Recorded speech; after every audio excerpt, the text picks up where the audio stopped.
Corona से कितनी बदली जिंदगी, आइए आपको दिखाते हैं कोरोना के लाइफ इफेक्ट।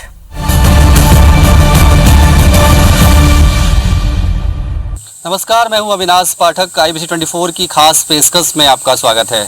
तो कोरोना के इस दौर ने हमारे जीवन पर गहरा असर डाला है। हमारे खान पान, रहन सहन से लेकर लाइफ स्टाइल में हर तरह की बदलाव की बयार नज़र आती है। कोरोना के इस दौर में लोगों ने न सिर्फ समय की कीमत समझी है, बल्कि लोग प्रकृति के और ज़्यादा करीब हो गए हैं। लोग ये भी समझ गए हैं कि जीवित रहने के लिए सेहतमंद होना बेहद ज़रूरी है और इसके लिए योग, प्राणायाम जैसे उपायों को करना बेहद ज़रूरी है। और यही वजह है कि इसका असर लाइफ स्टाइल पर होता नज़र आता है। पार्कों में न सिर्फ लोगों की भीड़ उमड़ रही है, बल्कि लोग योग कर रहे हैं, प्राणायाम कर रहे हैं, अपनी दिनचर्या को व्यवस्थित करने की कोशिशें कर रहे हैं। तो आज की हमारी इस खास केस पर पेशकश में हम आपको यही दिखाने की कोशिश कर रहे हैं। तो कोरोना के इस दौर में लोगों के जीवन में न सिर्फ अहम बदलाव आए हैं, बल्कि उन्हें परिवार के साथ अधिक समय बिताने का मौका भी मिला है। इसके साथ ही साथ लोग प्रकृति के और ज़्यादा करीब आते गए।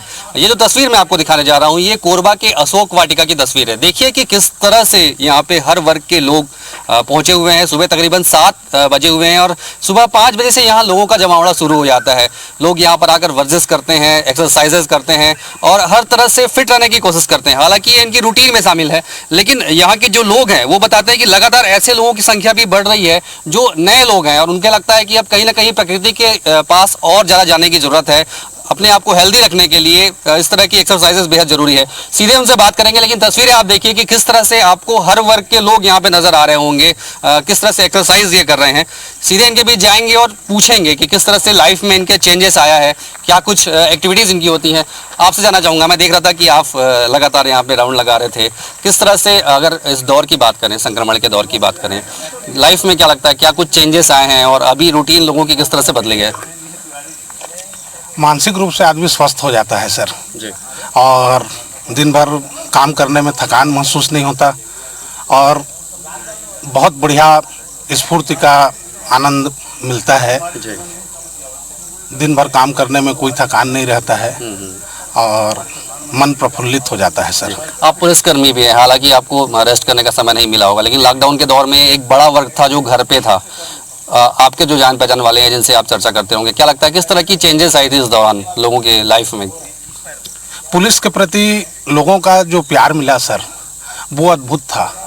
मैंने कल्पना नहीं कर सकते लोग पुलिस के प्रति जो, मैंने हमको चाय पीने के लिए भी कहीं बाहर जाना नहीं पड़ता था सर। लोग बड़े श्रद्धा के साथ, बड़े विश्वास के साथ आते थे और चाय नाश्ता, हमारे दुख और सुख में इतना सहभागी थे जनता कि उसके लिए कोई शब्द नहीं है सर। अब क्या लगता है, अब लोग काफ़ी कुछ चेंजेस आया है लोगों की लाइफ में कि किस तरह की भूमिका बदली है? लोग अब ज़्यादा नेचर के करीब आ रहे हैं, एक्सरसाइजेज ज़्यादा कर रहे हैं, आध्यात्मिक हो रहे हैं, ये ज़रूरतें लोगों की, आवश्यकताएं कम हो गई, ऐसा लगता है आपको? अपने जीवन के लिए वो समर्पित हो गए हैं सर और पूर्ण रूप से वो स्वस्थ रहना चाहते हैं सर। लोग स्वस्थ रहना चाहते हैं और देखिए ये जो तस्वीर है ये बहुत कुछ कहती है कि किस तरह से स्वस्थ रहने के लिए इस तरह के टिप्स अपनाए जा रहे हैं। सीधे इन्हीं से बात करेंगे कि किस तरह की एक्सरसाइजेज यहाँ पे होती हैं और ख़ास तौर पर अब जबकि अनलॉक शुरू हो गया है देश में, तो अनलॉक होने के बाद किस तरह से रूटीन पे ज़िंदगी आ रही है। ये बताइए, आप लोग यहाँ पे एक्सरसाइजेज कर रहे हैं, किस तरह से आप लोगों की रूटीन होती है, प्लीज़ भाई। हम लोग सुबह 5 बजे यहाँ पहुँचते हैं। पहुँचने के बाद इस अशोक वाटिका में 7 से 8 राउंड हम लोग अच्छे तेज कदमों से चलते हैं। 2-3 राउंड हम लोग दौड़ते भी हैं। कुल मिला के 7 से 8 किलोमीटर रनिंग करने के बाद फिर हम लोग यहाँ पे आके योगा करते हैं। पूरा उसमें फुल एक्सरसाइज, फुल योगा, जितना हो सकता है मैक्सिमम अपने आप को स्वस्थ रखने के लिए सारा कार्यक्रम करते हैं और उसका रिजल्ट है कि आज हम लोग सब काफ़ी खुशहाल और स्वस्थ हैं। और हम लोग चाहते हैं कि इस तरह की प्रवृत्ति सारे लोगों में आए और धीरे धीरे यहाँ लोगों की संख्या भी बढ़ते जा रही है। अभी जो कोविड-19 का दौर है, इस दौर में क्या लगता है, कुछ चेंजेस लगता है आपको कि लोग? कोविड-19 के दौर में जो हम लोग काम कर रहे हैं, ये सारे दवा और सारे मेडिसिन से सबसे अच्छा चीज़ यही है, अपने आप को फिट रखना, अपने आप को बढ़िया मजबूत बना के रखना, तो जिससे हम लोग काम भी करने में सुविधा होती है और हम लोग को कोविड-19 से लड़ने में काफ़ी सहायता मिलती है और हम लोग काफ़ी स्वस्थ और आश्वस्त रहते हैं। आपसे जानना चाहूँगा, आप भी लगातार यहाँ पे वर्जिश कर रहे थे, चेंजेस की बात करें लाइफ में तो किस तरह के चेंजेस आए हैं, क्या लगता है? लॉकडाउन आने के पश्चात सबसे बड़ा चेंजिंग तो ये है कि लोगों की सोच चेंज हो गई है। जो धन के प्रति भाग रहे थे लोग, खाली काम काम काम, उसके प्रति लोगों की नकारात्मकता की भावना आई है कि कुछ हम अपने परिवार को और अपने स्वास्थ्य के प्रति दें समय। लोग जैसे कि कुछ बीच में डिमांड व्यापारी लोग उठा रहे थे कि 7 बजे दुकान बंद करें, 8 बजे दुकान बंद करें, तो उनकी जो उसके पीछे जो सोच यही थी कि हम एक परिवार को जो समय नहीं दे पाते थे वो परिवार को समय दें। क्योंकि लॉकडाउन जैसे 1-1.5 महीने जो बिल्कुल लॉकडाउन चला उसमें हमने जो समय अपने परिवार को दिया, तो उस समय जो परिवार के साथ रहने का मज़ा और परिवार को जो मज़ा आया आपस में रहने का, तो उस चीज़ को फील करते हुए सबकी सब ये जो लॉकडाउन वास्तव में अगर हमारे को सीखना है तो हम लॉकडाउन से बहुत कुछ सीख सकते हैं। खर्चे हम अपने लिमिट कर सकते हैं, जैसे आज अपन कह सकते हैं शादी ब्याह में जो लिमिटेशन आया खर्चे का, तो इतना शानदार चीज़ हो गई है कि एक गरीब आदमी भी बहुत अच्छे से उस शादी कर सकता है। एक बराबर की भावना आ गई है, अमीर हो चाहे गरीब हो, कम लोग जा रहे हैं, इंजॉय कर रहे हैं खाली अपने परिवार के साथ ही। तो इस तरह से बहुत सारे चेंजिंग, हम बहुत कुछ सीख सकते हैं इस लॉकडाउन से। तो देखिए ये बहुत अच्छी बात है कि लॉकडाउन के इस दौर के बाद, खासतौर पर जो कोविड-19 का संक्रमण चल रहा है, इस दौर में भी एक पॉजिटिव बात ये है कि लोगों का कहना है कि लोगों ने समय की कीमत समझी है, साथ ही साथ परिवार की कीमत भी उन्हें समझ में आई है कि किस तरह से परिवार के साथ अधिक समय बिताया जाए। नेचर के करीब आने की लोगों ने कोशिश की है और ये तस्वीरें इस बात को बयां करती हैं कि किस तरह से लोग स्वस्थ रहने के लिए कोशिशें कर रहे हैं और जीवन जो है एक बार फिर से पटरी पर लौट रहा है। तो ये जो तस्वीर मैं आपको दिखाने जा रहा हूँ, ये तस्वीर कोरबा के शिव मंदिर की है। सावन का महीना है तो इस लिहाज से हर बार यहाँ पे भक्तों की भीड़ उमड़ती है। इस बार भी भक्त यहाँ पे पहुँचे हुए हैं, थोड़ी सी संख्या कम है क्योंकि कहीं ना कहीं कोरोना के संक्रमण का डर भक्तों में भी सता रहा है। लेकिन चूंकि शिव जी के प्रति आस्था है तो इस आस्था की वजह से भक्त जो है यहाँ पे पहुँच रहे हैं, पूजा पाठ कर रहे हैं और आप देख सकते हैं कि किस तरह से लोग यहाँ पे पहुँचे हुए हैं। और आप देखिए कि ये इतिहास में पहली बार ऐसा हुआ है कि किसी मंदिर में घंटियां ना बज रही हों। शिव मंदिर की ये तस्वीर है और चूंकि केंद्र सरकार की गाइडलाइन के मुताबिक ये कहा गया है कि घंटियां नहीं बजनी चाहिए, तो उसका ध्यान रखते हुए घंटियों को कपड़े से बांध दिया गया है। सोशल डिस्टेंसिंग जो है मेंटेन किया जा रहा है। आप देखिए कि मंदिर के कैंपस में शिवलिंग के पास आमतौर पर जो भीड़ यहाँ हुआ करती थी वो भीड़ को बाहर करने की कोशिश यहाँ पे पुजारी हैं वो कर रहे हैं। खास बदलाव ये है कि चूंकि जब शिव जी की पूजा होती है तो जल चढ़ाया जाता है, जलाभिषेक किया जाता है, दुग्धाभिषेक किया जाता है, लेकिन इन सब चीज़ों पे पाबंदी लगाई गई है। लोगों की जो है भावना थोड़ी सी जरूर आहत होती है, लेकिन चूंकि संक्रमण का दौर है तो इसको देखते हुए ये प्रयास किया जा रहा है कि भक्तों की आस्था भी प्रभावित ना हो और साथ ही साथ संक्रमण भी ना फैले। मंदिर के पुजारी हैं, हम उनसे बात करेंगे। पंडित जी, आपसे जानना चाहूँगा, ये जो कोरोना के संक्रमण का दौर है, मंदिरों के पट अब खुले हैं, क्या भीड़ पहले से कम हुई है, किस तरह से? बहुत कम है, पहले से भीड़ बहुत कम है और बहुत लोग जागरूक हैं। बहुत अच्छा है ये देखते हुए ना, बहुत कम लोग आ रहे हैं, बहुत बड़ा शासन का प्रयोग कर रहे हैं, डिस्पेंसरी का पालन कर अपना पूजा वूजा करके जा रहे हैं। बहुत अच्छा लग रहा है और भीड़ भाड़ एकदम नहीं बना रहे हैं, उसका बहुत बढ़ गया है। शिव जी की जब बात होती है तो जलाभिषेक की बात होती है, दुग्धाभिषेक की बात होती है, वो कमी कहीं ना कहीं खलती होगी भक्तों को, क्योंकि सावन के सोमवार में भक्त आते होंगे दूध चढ़ाने के लिए, जल चढ़ाने के लिए। किस तरह से मनाते हैं भक्तों को कि आप इसका पालन करें? भैया सावन है, सभी का है, सभी मान कामना करने के लिए आते हैं अपनी अपनी कामनाओं को लेकर जल चढ़ाने के लिए। लेकिन अब ये सब बीमारियाँ फैली हुई है कोरोना सेक्शन में, इसलिए मना किया जा रहा है कि भैया दूरी का पालन करें अपनी सोशल डिस्टेंसिंग में और पूजा पाठ करें, अपनी मनोकामनाएं लेके जाएं। कोरोना का संक्रमण चल रहा है तो इस दौर में किस तरह से चेंज आया है? मंदिर में आते हैं तो प्रसाद वितरण नहीं हो रहा है, घंटियां नहीं बज रही हैं, कुछ कमी खलती है आपको? जी नहीं, ये बीमारी को देखते हुए सबसे अच्छा है, समझे ना, क्योंकि ऐसा करने से बहुत लोग आपस में जो एक दूसरे से मिल रहे हैं खुले में, बीमारी से बढ़ेंगे, उससे बचाव होगा। पूजा तो अंतर मन का है, दूर से भी कर सकते हैं, घर में भी कर सकते हैं। मंदिर आना तो एक वो है, लेकिन अभी ये सावन का महीना है तो आना ही पड़ता है, लेकिन ये दूरी जो बना के रखा है ये सबसे अच्छा है। आप भी यहाँ दर्शन करने के लिए पहुँचे हैं, थोड़ा सा पाबंदियाँ ज़्यादा लगी हुई हैं, प्रसाद वितरण नहीं हो रहा है, कुछ बदलाव लगता है आपको? कुछ बदलाव तो है, बदलाव जरूरी भी है, क्योंकि क्या है ये हमारे लिए भी अच्छा है, औरों के लिए भी अच्छा है, और जो सोशल डिस्टेंसिंग का है वो उसको पालन करना भी चाहिए और सबके लिए बढ़िया। बाकी एक जो मन में श्रद्धा हमेशा रहती है वो तो रहेगी रहेगी, लोग कितना भी वो कर लें, आएंगे ही आएंगे। बाकी ये है करके जितना सोशल डिस्टेंसिंग का पालन करेंगे हमारे लिए और सबके लिए अच्छा है, और ईश्वर से यही प्रार्थना करते हैं करके जितना हो सके इस महामारी से लोगों का बचाव हो। बाकी तो लोग तैयार हैं इस बदलाव के लिए और उनका कहना है कि कहीं ना कहीं संक्रमण को रोकने के लिए केंद्र सरकार ने जो गाइडलाइन दी है उस गाइडलाइन का पालन करना बेहद ज़रूरी है और समय के साथ उन्होंने अपने आप को इस नए बदलाव के साथ ढाल लिया है। लॉकडाउन के दौर में राज्य शासन ने बसों का परिवहन बंद कर दिया था। उसके बाद अब राज्य शासन ने बसों के परिचालन की अनुमति दे दी है, लेकिन उसके बावजूद प्रदेश के कई ज़िलों में बसों का परिवहन शुरू नहीं हो पाया है। ये जो तस्वीरें मैं आपको दिखाने जा रहा हूँ वो कोरबा की तस्वीरें हैं। देखिए कि जो बस स्टैंड आमतौर पर यात्रियों की जहाँ भीड़ हुआ करती थी, गाड़ियों की आवाजाही हुआ करती थी, वो बस स्टैंड किस तरह से सूना पड़ा हुआ है। बसें जो है वो अपनी अपनी जगहों पर खड़ी हुई है और बस ऑपरेटर्स हैं जो वो घरों पर बैठे हुए हैं, जो उनके कर्मचारी हैं वो कहीं ना कहीं बेरोज़गार हो गए हैं। मैं आपको बताऊं कि कोरबा से बात करें तो ज़िले से लगभग 250 से अधिक बसों का परिचालन अलग अलग रूटों पर होता है, लेकिन फ़िलहाल 1-2 बसों को छोड़कर किसी भी रूट पर बसों का परिचालन नहीं हो रहा है। इसकी वजह से जो सबसे ज़्यादा दिक्कतें आ रही है ये उन लोगों को आ रही हैं जो इन बसों में काम किया करते थे, चाहे वो कुली का काम करने वाले हों या जो ऐसे लोग जिनकी दुकानें चलती थी बस स्टैंड में, जिनके कारण यात्रियों की आवाजाही की वजह से जो अपना कारोबार करते थे तो वो कारोबार उनके सूने पड़े हैं। दुकानें सूनी हैं, ग्राहक नहीं है, बस स्टैंड में एक भी यात्री नहीं है, जिसकी वजह से लोगों को दिक्कतें हो रही है। सबसे बड़ी बात यह है कि कोरोना का डर लोगों में इतना अधिक है कि लोग बसों में यात्रा करने से परहेज कर रहे हैं। बस ऑपरेटर्स हैं, उनसे भी हम बात करेंगे। आमतौर पर सबसे ज़्यादा बसें चलती थी, राज्य शासन ने भी अब बसों के परिचालन की अनुमति दे दी है। अब तक कोरबा से बसें शुरू नहीं हो पा रही है, किस तरह की दिक्कतें आ रही है ये बताइए। सिटी बस को 5 जून को आदेश दिया गया कि आप अपनी गाड़ी को जिले से जिले चालू करो और आप जो है मतलब इन मार्गों में भी चालू करो, लोकल मार्गों में। सिटी बस के ठेकेदार ने सरकार से सब्सिडी मांगी। सब्सिडी मांगने के बाद भी उसने स्पष्ट बोल दिया कि मेरे को कम से कम 1 लाख रुपया सैनिटाइजर का खर्चा लगेगा, मैं कहाँ से सैनिटाइजर करूँगा। इसके बाद उसने बोला मेरे को इंश्योरेंस लगेगा और सरकार सब्सिडी दे। तो सरकार ने जब अभी आदेश किया जो सिटी बस के लिए लागू, वही निजी बस के लिए लागू है। तो यदि हमारी 32 सीट की बस है तो हमको उसको 16 सीट में बैठाना है। यदि हम 1 सीट में हमारा यात्री बैठा है भैया, तो हमारा उदाहरण दे रहे हैं कि 40 रुपया मान लीजिए चापक गिराया है, तो यात्री हमको 80 रुपये नहीं देगा, 40 रुपये ही देगा। हम गलत करेंगे तो कार्रवाई होगी। तो एक तो हमको यात्री नहीं मिलेगा, दूसरी बात यह है कि बिना 65% के हमारे गाड़ी का किराया ही नहीं निकल सकता खर्चा, क्योंकि हमको स्टाफ का खर्चा 1500 रुपये देना है, ड्राइवर कंडक्टर खलासी का।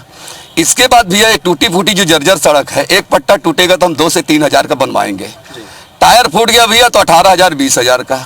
डीजल का रेट बढ़ गया, सबका रेट बढ़ गया है और 65% सवारी में ही खर्चा निकल पाएगा। अगर नहीं तो हम सरकार को अपनी गाड़ी देने को तैयार हैं, अधिग्रहित करके सरकार चला ले। अगर उसमें खर्चा निकलता है तो जो हमको सजा देना है दे। आप बताइए, आप क्या काम करते थे यहाँ पे? बस स्टेशन में कुली काम करता हूँ शुरू से यार, 35 साल हो गया मेरा कुली काम करते, कभी ऐसा नहीं हुआ था। अब इस काम में गाड़ी बंद होने से हम लोग को बहुत नुकसान है, हमारा काम नहीं चला, रोजी रोटी नहीं चला, परिवार चलाने में बहुत दिक्कत हो रही है हम लोग को। दुकान वालों का भी कारोबार प्रभावित हुआ है? वाले लोग की कारोबार सब ठप है, बंद है। यहाँ जितने भी बस स्टैंड में दुकान है वो सब दुकानें बंद हो गई है। ये बताओ यात्री वगैरह आते कि नहीं आते? जैसे शासन बोलिए कि बस चलाओ करके, तो यात्री आ रहे हैं जाने के लिए? यात्री नहीं आ रहा है एक भी, बाद में यात्री आएगा गाड़ी चालू हुआ। एक तो कोरोना का एक बड़ा डर है लोगों का, लोग संक्रमण को लेकर इतने डरे हुए हैं कि बसों में यात्रा करने से परहेज कर रहे हैं। दूसरी बात, राज्य सरकार ने अनुमति जरूर दी है बसों के परिचालन की, लेकिन सोशल डिस्टेंसिंग को मेंटेन करते हुए बसों का परिचालन टेढ़ी खीर साबित हो रहा है। खर्च बहुत अधिक है, आवक काफ़ी कम है, तो इस लिहाज से बस ऑपरेटर भी बस चलाने को तैयार नहीं है। ऐसे में आम जनजीवन जो है वो काफ़ी प्रभावित हुआ है, दुकानदार प्रभावित हुए हैं, बसों में काम करने वाले कर्मचारी प्रभावित हुए हैं। ये व्यवस्था कब तक सुधरेगी ये किसी को नहीं पता, लेकिन कुल मिलाकर इस कोरोना काल में एक बड़ी परेशानी सामने आई है।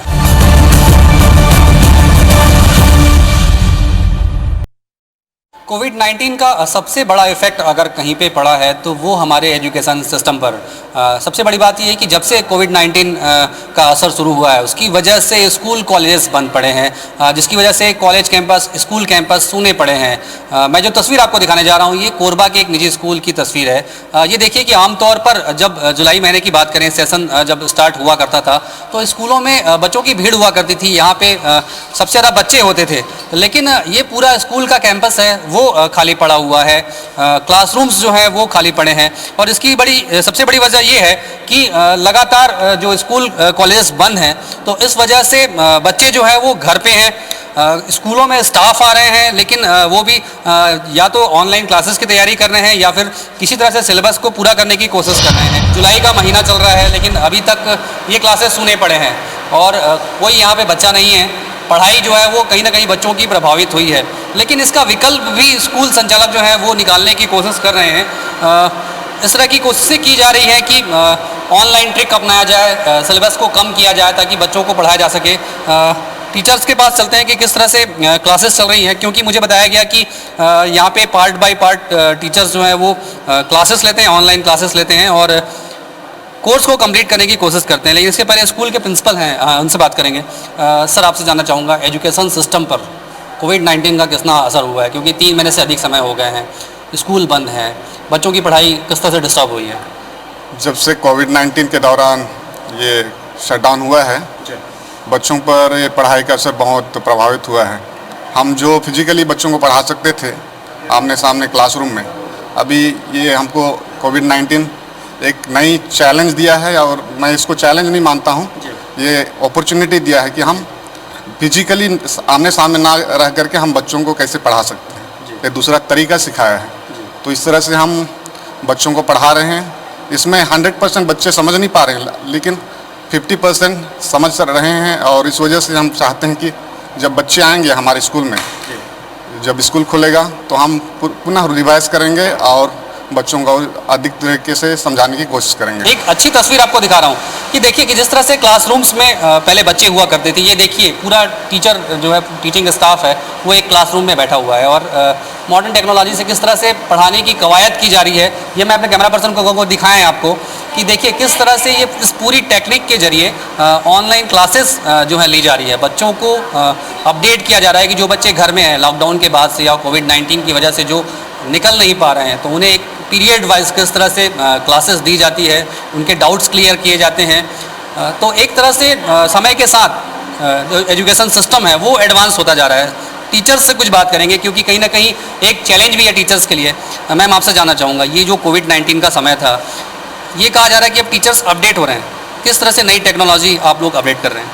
सर, टाटा क्लास हम लोग व्हाट्सएप के जरिए, ऐप्स के जरिए जितनी कोशिश हो सकती है हम बच्चों को जितने अच्छे से कंटेंट पढ़ा सकते हैं वो कोशिश कर रहे हैं कि उनको समझाया जाए और बच्चे इसको समझ के आगे अपने कोर्स को कंप्लीट करें। क्या इसे ये माना जाए कि टीचर्स को अपडेट होने का मौका मिल रहा है, इसी बहाने कि टीचर्स सब समय के साथ अपडेट हो रहे हैं? ये सर, हम लोग यहाँ पर न्यू टेक्नोलॉजी भी सीख रहे हैं। पहले हम लोग सिर्फ क्लास में ब्लैक बोर्ड और इसके माध्यम से पढ़ाते थे, अब नया नया टेक्नोलॉजी है और नए नए ऐप्स है, उसके बारे में जानकारी मिल रही है। और वे ऑनलाइन क्लासेस लेने की हमको भी मतलब उसके बारे में हमको बहुत अच्छा जानकारी भी मिल रही है। कुछ पॉजिटिव पॉइंट भी हैं सर इसमें और कुछ नेगेटिव भी है। लगता है कि समय के साथ बच्चे भी अपडेट हो जाएंगे जिस तरह की कंडीशंस अभी हैं? यस सर, बच्चे को तो अपडेट और टेक्नोलॉजी सर, हम लोग टेक्नोलॉजी के आगे बढ़ेगा और सभी को टेक्नोलॉजी के साथ चलना पड़ेगा सर, क्योंकि ये न्यू इंडिया है, नया इंडिया है, तो उसके हिसाब से हमें तो ढलना ही पड़ेगा। न्यू इंडिया है और टेक्नोलॉजी के साथ हमको ढलना ही पड़ेगा। इसी कॉन्सेप्ट के साथ अब जो टीचिंग सिस्टम है वो भी एडवांस हो चला है। आपने देखा कि किस तरह से क्लासेस यहाँ पे चल रही थी। टीचर्स जो हैं वो 1 by 1 क्लासेस लेते हैं स्मार्ट क्लास के जरिए और बच्चों को पढ़ाने की कोशिश कर रहे हैं। कुछ पेरेंट्स हैं जिनसे भी हम बात करेंगे। आपसे जानना चाहूँगा, आपके भी बच्चे यहाँ पे पढ़ते हैं, क्लासेस अभी नहीं चल रही हैं, ऑनलाइन क्लासेस का तरीका अपनाया जा रहा है, कितना इसका रिस्पांस मिल रहा है? क्या कुछ चेंजेस आया है एजुकेशन सिस्टम पे? बच्चे देखिए घर में अब तो क्या क्लासेस पढ़ते थे, लेकिन अब घर में पढ़ रहे हैं ऑनलाइन क्लासेस, थोड़ी दिक्कतें तो आ रही हैं, क्योंकि हर चीज़ को समझ पाना उनके लिए बहुत बड़ी बात हो जाती है। वो व्हाट्सअप जैसे वीडियो देख रहे हैं उसी तरह उनको लगता है कि व्हाट्सअप वीडियो देख रहे हैं, लेकिन वो कैश कितना कर पा रहा है वो रिजल्ट आने के बाद ही समझ में आएगा, लेकिन दिक्कतें तो बहुत ज़्यादा हैं। तो ऑनलाइन क्लासेस ज़रूर चल रही हैं, लेकिन पेरेंट्स का कहना है कि क्योंकि समय के साथ अब काफ़ी कम है कि क्लासेस के लिए ज़्यादा समय उन्हें नहीं मिलेगा, तो थोड़ा सा सिलेबस में कटौती होनी चाहिए, बच्चों पर लोड थोड़ा कम हो, जिससे एजुकेशन सिस्टम जो है वो फिर से ट्रैक पर आ सके। कोरोना के इस दौर में मार्केट में एक बड़ा बदलाव आया है। खासतौर पर अगर शॉपिंग मॉल्स की बात करें तो शॉपिंग मॉल्स को ऑपरेट करना किसी बड़े चैलेंज से कम नहीं है, लेकिन सबसे बड़ी बात यह है कि जो इंडस्ट्रियलिस्ट हैं उन्होंने इस चैलेंज को एक्सेप्ट किया है। तौर तरीका बदल गया है और नए तरीके के साथ शॉपिंग मॉल्स हैं और जो दुकानें हैं और जो थिएटर्स हैं उनको संचालित करने की कोशिश की जा रही है। देखिए तस्वीरें देखिए कि बाजार किस तरह बदल रहा है। सेफ्टी के साथ लोगों को फिर से ट्रैक पर लाने की कोशिश की जा रही है। जिस तरह से यहाँ पे ट्रैक बनाए गए हैं, ये ट्रैक इसलिए बनाए गए हैं कि आप अगर मॉल पे आते हैं तो सोशल डिस्टेंसिंग का पालन करें। लिफ्ट यदि आपको यूज़ करना है तो लिफ्ट में जाने के पहले आप यहाँ वेट कर सकते हैं सोशल डिस्टेंसिंग मेंटेन करते हुए। इसके अलावा ये देखिए अंदर की तस्वीरें कि 10 लोगों की लगभग कैपेसिटी है, लेकिन ये इस तरह की तस्वीरें आपको दिखेंगी कि यहाँ पे ट्रैक बने हुए हैं अलग अलग। ये बताइए, आप यहाँ पे ऑपरेट करते हैं, ये क्यों बना हुआ है इस तरह का, क्या है? इसमें सेफ्टी से ले जाना पड़ता है खाली तीन ही लोग को ले जाएंगे, इससे ज़्यादा नहीं ले जा सकते। कितने लोगों की कैपेसिटी है इस लिफ्ट के? इसमें 10 से ऊपर का है, फिर खाली 3 ही जाएगा। 3 लोगों को करते हैं। ये ट्रैक क्या क्यों बना है? सेफ्टी के लिए सर। सेफ्टी के लिए। तो ये एक सेफ्टी का ट्रैक बना हुआ है कि आप 3 से ज़्यादा जो है लिफ्ट में अलाउ नहीं होंगे, और ये ज़रूरी भी है क्योंकि संक्रमण को रोकने के लिए, संक्रमण की चेन को रोकने के लिए इस तरह की कवायद, इस तरह की कोशिशें ज़रूरी है। और भी बहुत सारे बदलाव जो है मार्केट में आए हुए हैं। मॉल के ऑनर हैं हमारे साथ, उनसे भी बात करेंगे। सर, बहुत सारे चेंजेस नज़र आ रहे हैं। सबसे बड़ी बात कि बहुत लंबा सर्वाइव किया है कारोबार ने, उसके बाद अब फिर से ट्रैक पर आ रहा है, बदलाव काफ़ी कुछ दिख रहा है। किस तरह के चेंजेस दिख रहे हैं आपको? जो गवर्नमेंट की जितनी एसओपी जारी हुई है उसका हम लोगों ने पालन किया है, और सोशल डिस्टेंसिंग को हर जगह मेंटेन करने की पूरी कोशिश किया है। किस तरह की और कोशिशें हैं? क्या क्या नयापन आया है? जैसे हम देख रहे थे कि काफ़ी कुछ चेकिंग्स यहाँ पे हो गई हैं, सैनिटाइज किया जाता है। सैनिटाइज किया जाता है सबसे पहले, और स्कैनर किया जाता है हमने। उसके बाद सब जगह अंदर गैप मेंटेन करके उस ढंग से चलना है, और उनको सारी दुकानों में भी सैनिटाइज किया जाता है। अगर इस पूरे दौर की बात करें, 3-4 महीने का जो दौर था, किस तरह से सर्वाइव किया है कारोबार ने? खास तौर पर अगर मॉल्स की बात करें, थिएटर्स की बात करें, किस तरह की दिक्कतें थी? आप किस तरह से फिर से शुरू करने की कोशिशें चल रही है? फिर से अब वो पूरा गाड़ी पटरी में लाने की कोशिश चल रही है, पर 3 महीने तो समझ लीजिए बहुत ज़्यादा ख़राब स्थिति रही है। अब क्या लगता है कि अब फिर से सारी चीज़ें सामान्य हो रही? धीरे धीरे समय लगेगा, थोड़ा आने में समय लगेगा, 2 महीना अभी शुरुआती दौर है, और धीरे धीरे अब ट्रैक पर जिंदगी आ रही है। कारोबार फिर से स्थापित करने की कोशिश की जा रही है। अंदर की तस्वीरें आपको मैं दिखाता हूँ कि किस तरह से जो पूरा कारोबार है, पूरा मार्केट है, वो नए सिरे से डेवलप होने की कोशिशें कर रहा है।